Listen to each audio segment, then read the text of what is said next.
देखिए, मूर्तियां जयपुर के गोदामों में पड़ी हैं। मूर्ति और मूर्ति गोदाम से उठ के गाड़ी में रख के मंदिर में आ जाए तो फिर वो मूर्ति नहीं रहती, भगवान।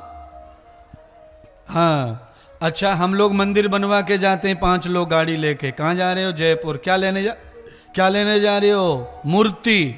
मूर्ति है। अच्छा बोलो, अब कोई दर्शन करने के लिए जाता है मंदिर तो ये कहता का मूर्ति का दर्शन करने जा रहा हूं, मूर्ति का ना। समझ गए? स्थान की महिमा जगह की महिमा बन गई। अब ये ग्राउंड क्या है? आज से पहले कल क्या था? ये ग्राउंड स्कूल ग्राउंड है। अच्छा बोलो, इस ग्राउंड को किसी ने पूजा? बच्चे क्यों पूजेंगे? फीस दे रहे हैं, वो काहे को पूजेंगे? टीचर क्यों पूजेगा? नौकरी ले रहा है, पढ़ा रहा है, और जो मालिक है वो भले ही कमा रहा है पर वो भी नहीं पूछता है। और मेरा चैलेंज है, अगर यही स्कूल का ग्राउंड 7 दिन लगातार ना पूजे तो मेरी गारंटी, जो आएगा वो माथा टेकेगा इसको। जहां से घुसेगा पांडाल में, जिस गली से आएगा पांडाल के गेट पे माथा टिकेगा, चप्पल उतरेंगी दूर है। और सुबह चप्पल नहीं उतर रही थी, पांडाल में घूम रहे थे टेंट वाले चप्पल पहनकर है। अब कथा शुरू हो गई तो अब टेंट वाले को, साउंड वाले को, चैनल वाले को, सबको इतनी तो बुद्ध भगवान ने दी है माथे में कि वो भी अपने आप को कंट्रोल कर लेते हैं। जगह का महत्व बदल गया।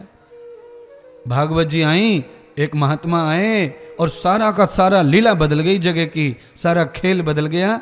ऐसे ही एक महात्मा जंगल में कहीं भी मंगल कर देता है, ऐसे ही भागवत और महात्मा अपने आप मंदिर बना देते हैं किसी भी टेंट को। ये टेंट केवल कथा का नहीं है, ये शादी में भी लगता है, नेताओं के भाषणों में भी लगता है, पर यही टेंट है। भाषणों में जब लगता है इसकी क्या औकात, शादी में लगता है क्या औकात, और आज कथा में लगा है तो लोग इस कपड़े को महत्व दे रहे हैं, पूज रहे हैं, इसे भगवान मान रहे हैं, तीर्थ मान रहे हैं। इतनी महिमा है सनातन धर्म की और इस भागवत जी की, एक महात्मा जी की। क्या लगता है आपको? महात्मा लोग बस में नहीं बैठते, ट्रेन में नहीं बैठते? महात्मा ट्रेन में बैठ जाते हैं पर ट्रेन की महिमा नहीं बढ़ती। महात्मा को पैर पड़ने वाले, महात्मा के पैर छूने वाले तो ट्रेन में भी आते हैं, पर ट्रेन की महिमा नहीं बढ़ती उससे। क्यों? महात्मा अनुष्ठान में नहीं है, महात्मा प्रपंच में है, इसलिए महिमा बढ़ेगी नहीं। और यहां महात्मा अनुष्ठान में है, इसीलिए अपने आप महिमा बढ़ जाती है स्थान की। तो यार वेदाम यथ पुरुषस्य धीमहि है। हवाई जहाज में कथा जब मैं गाऊंगा उस समय हवाई जहाज की महिमा बढ़ जाएगी, और वैसे उसकी कोई महिमा नहीं है। मैं बहुत बार बैठता रहता हूँ, कोई उसे हल्दी कंकु नहीं फेंकता और कोई हवाई जहाज को नहीं पूजता, पर जब भागवत गाने जाएंगे तो हवाई जहाज को भी पूजा हो जाएगी महाराज। ये महिमा केवल इनकी है, भागवत जी की, कन्हैया जी की, कृष्ण जी की, राधा जी की। तो भागवत के आने से जैसे ये ग्राउंड मंदिर बन गया, ऐसे ही भजन अगर मुख में आ जाए तो ये मुख भी मंदिर बन जाता है। पर इस मुख में नालायक में प्याज, लहसुन, अंडा, मांस, तमाकू, गुटखा, दुनिया भर की चीजें घुस गईं। अब निकालो उसमें से, है कोई बात नहीं है। मंदिर जब बनते हैं तब दुनिया भर के गंदे लोग मंदिर बनाते। मिस्त्री दुनिया भर का गंदा होता है। वो कोई मिस्त्री अंडा खाता है, कोई दारू पीता है, कोई तमाकू थूकता है, कोई बीड़ी पीता है, और काम मंदिर का चल रहा है। राम मंदिर के पत्थर काटने वाले मिस्त्री कोई नहा धो के गंगा जल से थोड़ी आए, वो भी ऐसे ही है, पर उसकी शुद्धि हो जाएगी, धो दिया जाएगा, हवन कर दिया जाएगा, प्राण प्रतिष्ठा कर दी जाएगी। ऐसे ही मैं तुमसे कहता हूं, ये जो तुम्हारा मुख अशुद्ध हो गया है इसको शुद्ध कर लो। हरि गुण गाकर, गुरु मंत्र गाकर, भजन गाकर, कीर्तन गाकर इसे शुद्ध कर लो, ये शुद्ध हो जाएगा। ये दरवाजा है मंदिर का। मंदिर ये पूरा का पूरा बॉडी है। इसमें राम और आत्मा दो बैठे देवता, दोनों का सीता राम राधे श्याम दो बैठे। इस मंदिर को भी शुद्ध कर लो। इसमें भी जरा माकड़े लग गए हैं।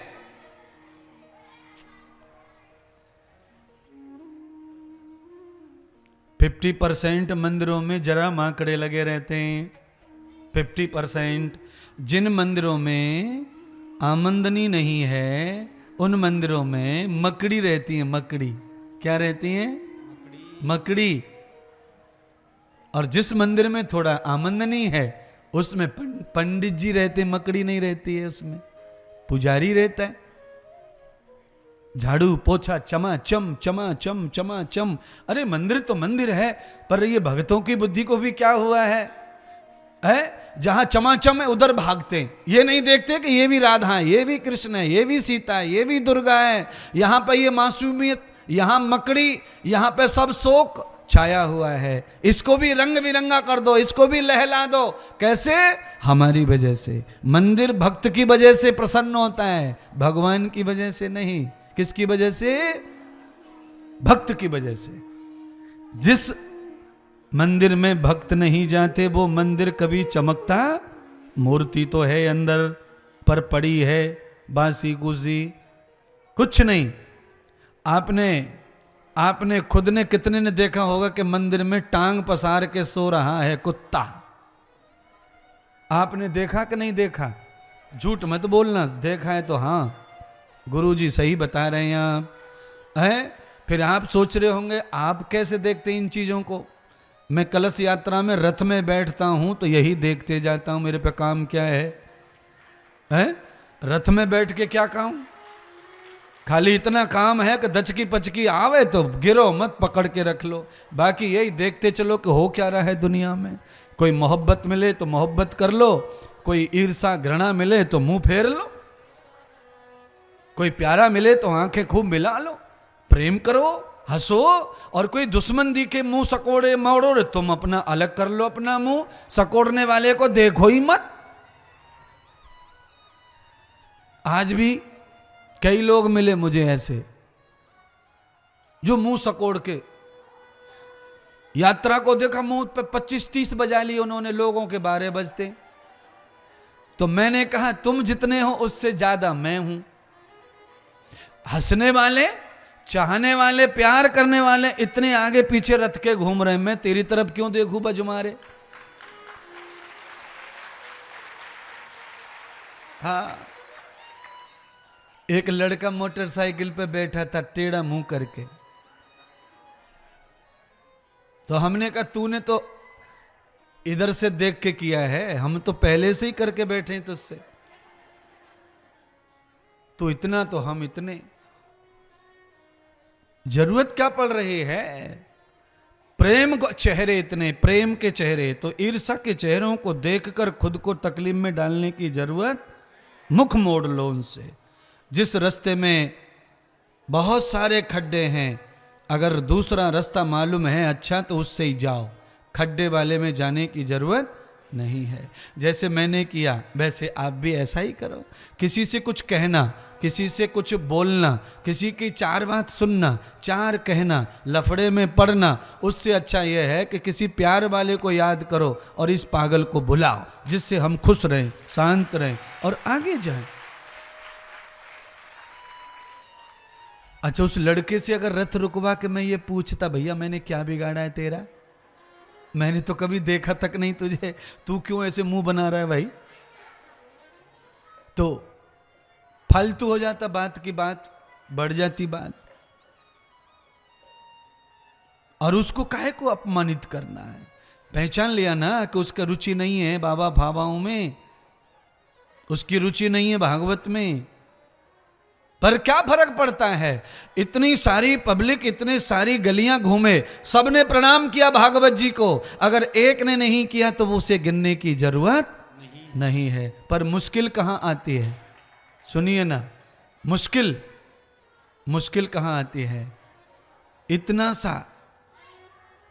इतना सा जीरे का दाना अगर दांत में फंस जाए तो चैन पड़ता नहीं है। बस बुरा बुरा होता है। जब तक वो दाना नहीं निकलता जीव शांति से नहीं बैठते। इतने जीरे को खा गई जीव, कुछ नहीं कहा, और एक दाना फंसा, परेशान हो गया। सारा का सारा मस्तिष्क, सारी की सारी जीवा थक गई।